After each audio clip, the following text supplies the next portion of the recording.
All right, so now we're on to fact sheets and brochures, and there are a few of these slides, quite a number of slides, and in quite a lot of detail. But the biggest thing is, you have to use your common sense when you get a question that has a fact sheet or an email. Sam! I'm sorry, can I just take you back to the previous slide? In cases where you're replying to an email that was sent directly to you, how would you do the subject and the first line, thank you for your email dated 25th of April? Would that line be necessary? If you're responding to an email that has already been sent to you, and you're responding with the same email, then it's acceptable in the subject to put RE, okay, which means that there is a thread, an email thread. But you would not use that if you're initiating it, that is outdated. Even for your subject line in your letter, you don't use RE, meaning it's in regards to or in reference to this context. We've eliminated that in business. But yes, so I'm responding to you, to the email you sent me. Even though we might not know that subject line, we'll fabricate it and we'll put RE and then accept that. But it's also quite possible that because there's so much information and I'm copying other people, let's say, that I would like this to be a fresh thread, something. So we'd accept both. But probably the RE would be more appropriate if they give you the email. And the first line, would that be necessary? Thank you for your email dated 25th of April 2015. I always say thank you for your email. But you don't be dated now, unless it was a new one. This is now fresh, obviously. Right, because the complaint came through maybe not through email. Okay. How's that? Good? All right, so in 2016, end of 2015, right? That's when you did, it was 2015, hey? 2016, okay. So 2016 exam, okay? It has a brochure, a pamphlet in there. And it has an investment question. So the pamphlet was coming through the data of the council. It was just before Cape Town went into a really bad drought, and it was dealing with the dams in this little village called Aridville. and the actuary was involved because they were doing the projections and so on, and what have you. And then you had to personalize it for this client, okay, who had a previous bill of X and Y and so on. So a lot of people were thrown by this because they thought, I've never received a bill from the municipality. How will I know what it looks like? Now you can take leeway there, right? Because you can assume that the brochure genre or the fact sheet's slightly different because it's not as pretty, a fact sheet. The fact sheet's more dry, right? But the brochure is going to have some more things in it, okay? And as long as you have got the information there, it will be a lot better. In fact, the examiners wanted a graph somewhere in there. They wanted a graph actually on the costs. On the communication side, we felt it would be enough if there was a table with the cost to show the differences and so on. But they wanted that graphic. So you would have lost a bit of marks there if you didn't have one. But you would have gained a lot more elsewhere because it balances out. So you have to use your common sense. What you've been exposed to in your life before.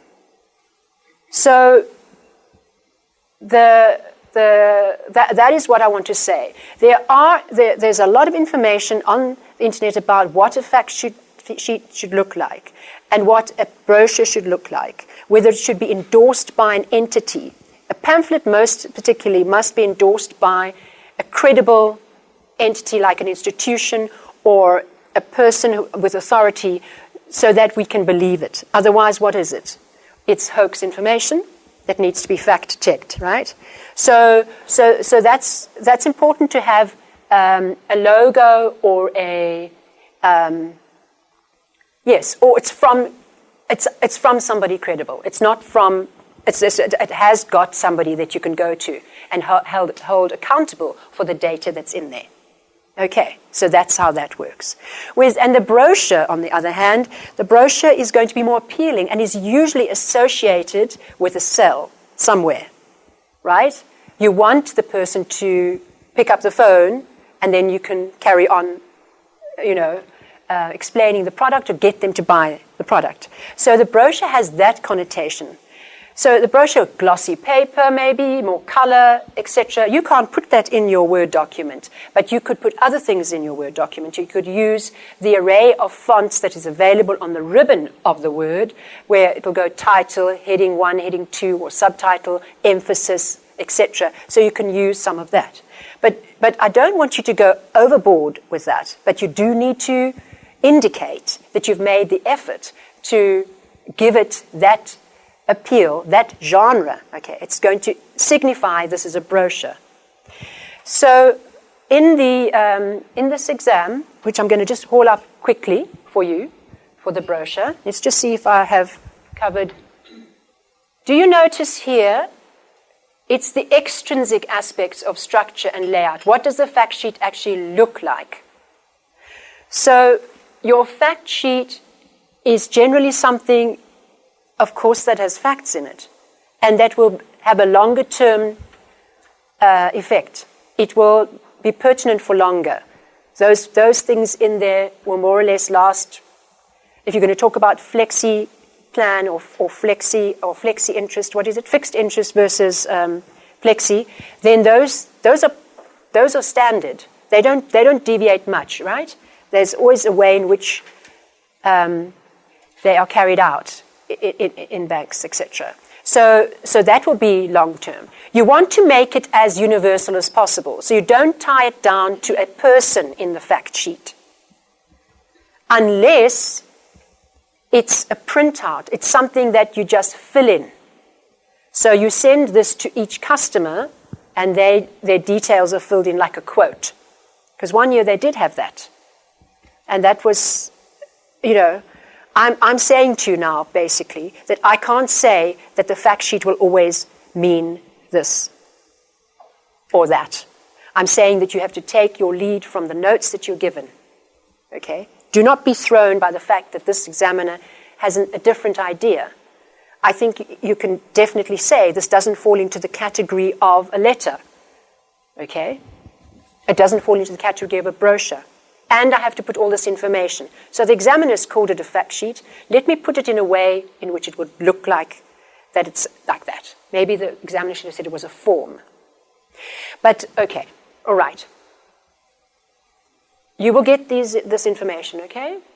So language on tone. This is pertaining to the May 2015, all right? So that is that one. Importantly, the explanation must not jump around too much in a manner that will cause confusion. And any tables or graphs must be clearly embedded. What we mean by that is that you refer to the graph below or the figures above so that you've got that connection. You don't just throw in a graph or a figure or a table. You do need to label it and you do need to tell your reader what that is referring to, okay? And then we also have an overall impression. These marks were less than normal because they had 3 questions. Okay, that's just your gauge. Okay, so have you got the examiner's report for 2015 in front of you? A lot of you might have. 2015. You have 2015 in front of you. Okay, so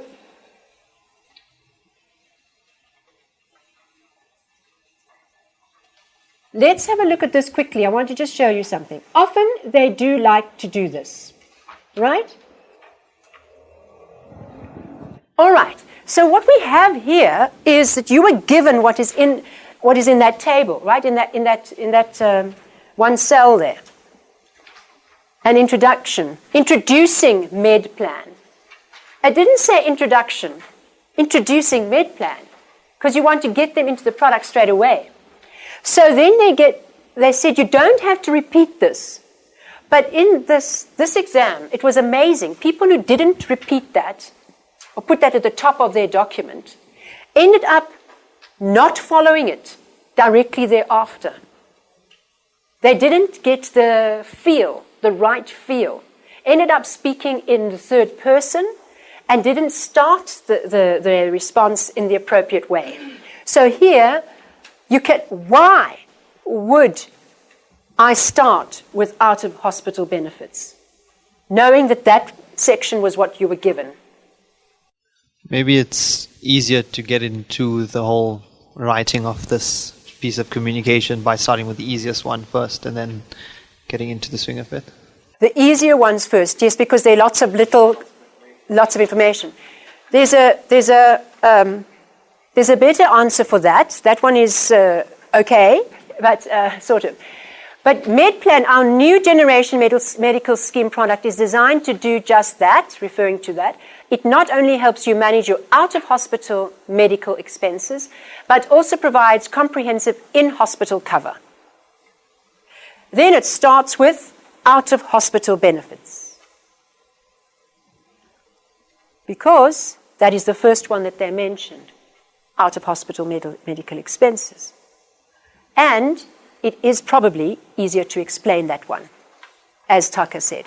The reason why they mentioned that one first, right, is because it's tied into the logic of this plan, which helps you manage your own expenses, right? That's the feature. And then, of course, the details there, right? Now, you can see immediately, I mean, if I show you this and I show you a fact sheet, there's persuasion in here. Okay, the tone is definitely persuasive. And sometimes it's better to have something, to be able to do that, than to just present the facts, because then at least you have a direction. Okay. So then they had the out-of-hospital benefits, and then they went into the per-visit maximum, and then they give a graphic. And then the last thing they deal with is, in fact, the comprehensive cover. They mention comprehensive as a theme. So it's comprehensive as you want it. That's where the flexibility comes in. So what happened was people who were in the field, they were working for a med scheme or a medical scheme of some sort, they didn't read all the details well enough, and they made a lot of assumptions, and they went off and they changed perhaps the way in which the medical aid would offer it. One of the big problems was that they made the assumption that the balance comes in at a particular time in the year or whenever, because they're used to that. So that is what you've got to guard against, because in here, it's definitely starts at a particular point, right? It mentions up front how it starts, right? At the start of the year, right? Its premiums are allocated to you. And so what they had was, some people wrote that you could decide how much that money was, and so on, because with some medical aids you can. But this one was not saying that. So that is why the notes are so important, and why you have to be wide awake to those things. It's almost, if it is in your field, you've got to be more careful that you don't make assumptions. Okay, good. So then now I want to show you an attempt, okay? So this went straight to who is eligible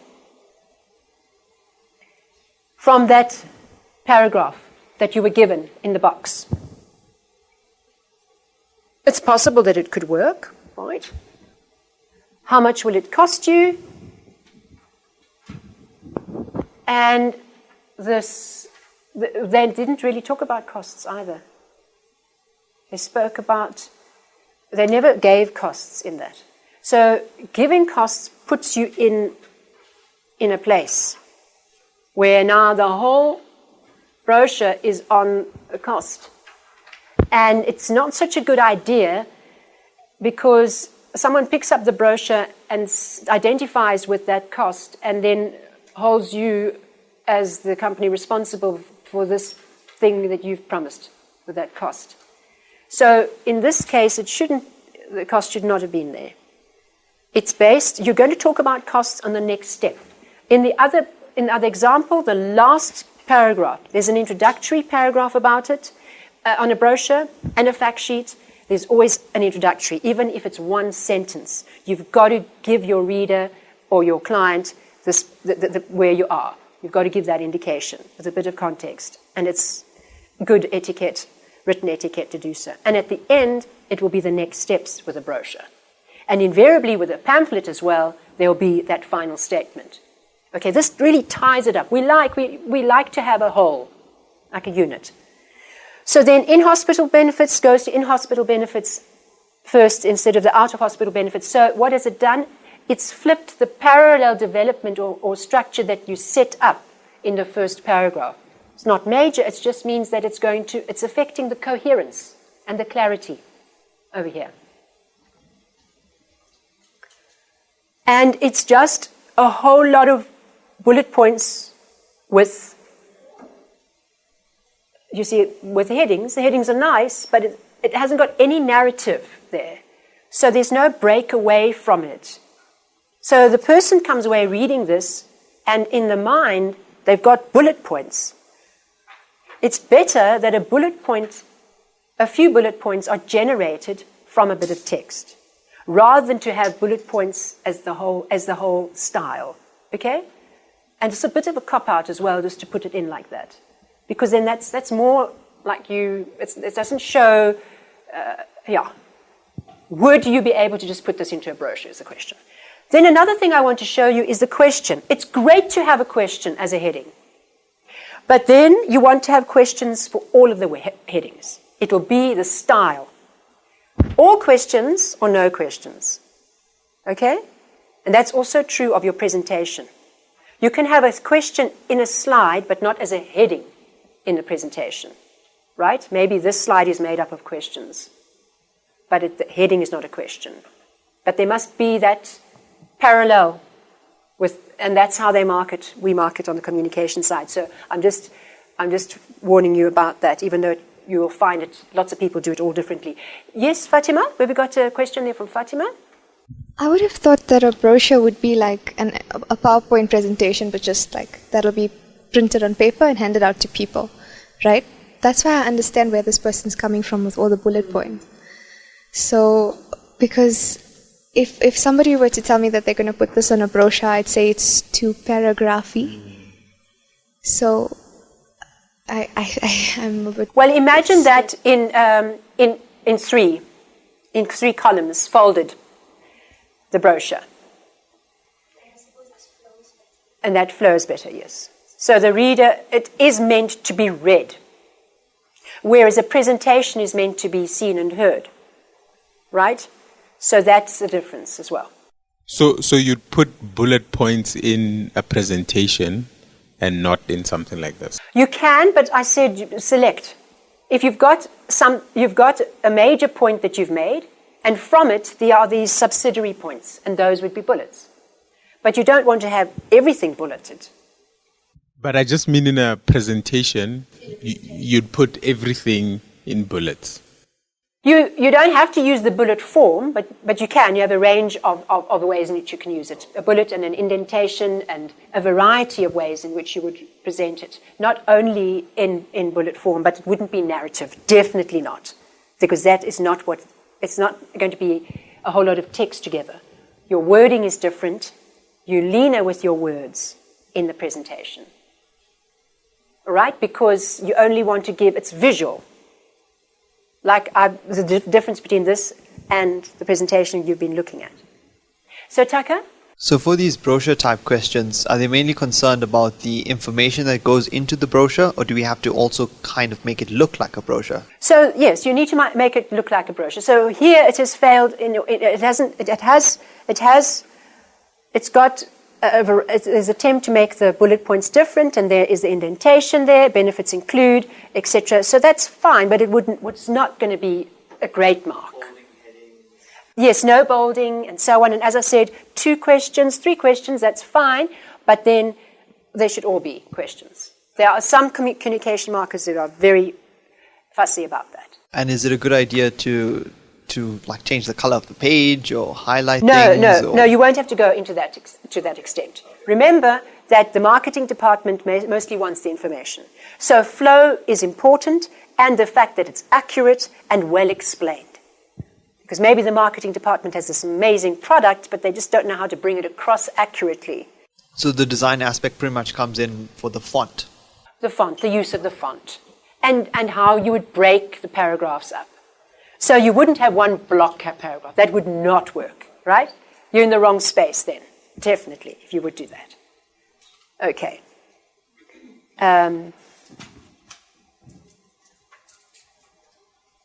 Now, this person gave an example of this person, right? Of John takes out mid-plan. So in this case, I don't think it would have been a good idea to do this, because now we've got figures in here, and you could identify with that, and then you could say, but you said this happened. So is a way of representing this without it, and they didn't give you figures. So and an example takes time. Only give an example if it's really going to enhance your explanation. It takes a lot of words to do the explanation. But it was nice to have the graphic, right? Graphically, the out-of-hospital benefits can be illustrated as follows. So that was good. But I'm not too sure if it explains it. If I get from the graphic, I can understand what the product is. So for me, it is better to show time, a line of time, a graph where I can see where, at what point, the gap in cover would kick in. So there's that there. But how can you contact us? Yes, an application form can be downloaded from our website. So that was good too. Okay, so the first thing that's wrong here is that a fact sheet for Mr. Abel Sotole.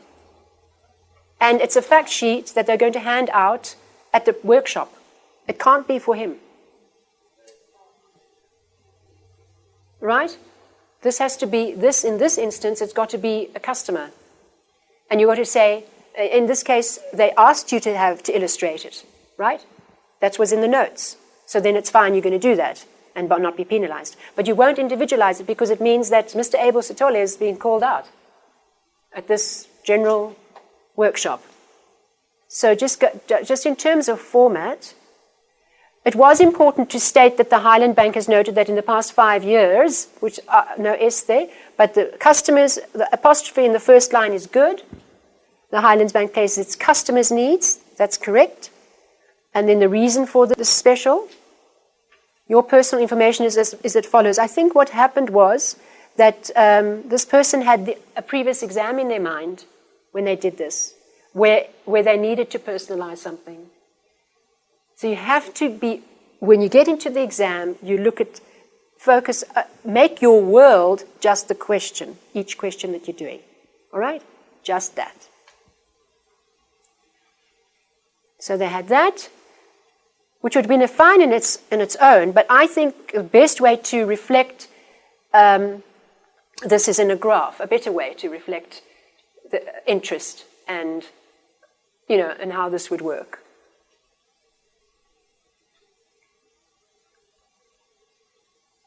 There is not obligation, there is no obligation for you to take up this special promotional offer to refinance your loan. Okay. And that was important to state. So this person technically would have got a lot of good marks, though, on other areas. Okay. And would you find this is something that you should be able to do? Were you okay with that? With the technical requirements here about the loan when you read the question? You were? Okay. Good. Right. So here, it was a presentation, which we're going to have a look at in a minute. And there's the fact sheet. So this was nice. Actually stating the point, right, at the 5-year point. So here, the words that you would be, the word count would be that and that, right? And that goes into word count as well, but these figures don't. Notice embedding. The graph below shows, okay? At the end of the term, the outstanding loan balance is 0. It also shows that the loan balance initially declines slowly, but then more quickly as the amount needed for interest reduces. I like this as a layperson. I like to see the interest in red and the capital in another color, so that I can see what portion I'm paying. That would be nice too. And then eventually you can see that visually, the red disappears if that's the interest. So I like that. And then it goes on to the promotional offer. Of course, the solution is going to be so much nicer than attempts, always, because this person had envisaged it. But what I want to say to you, I'm really encouraging you to anticipate the types of scenarios that you might have, that you could have, right? Get yourself into the zone of this exam space 4N211, that you can get any of these scenarios, because you will start thinking more expansively, and you won't have a shock when you get in to the exam, because you'll be excited about anything that they can throw at you, and you know that you've got the technical know-how. So they actually had both, right? Is this the one? Yes, they had tables and graphs. And so, yeah. So in this one, I don't know whether they counted the words in the graph, because it looks like a very long piece, but yeah. How to take up this promotional offer as well. Important to have that.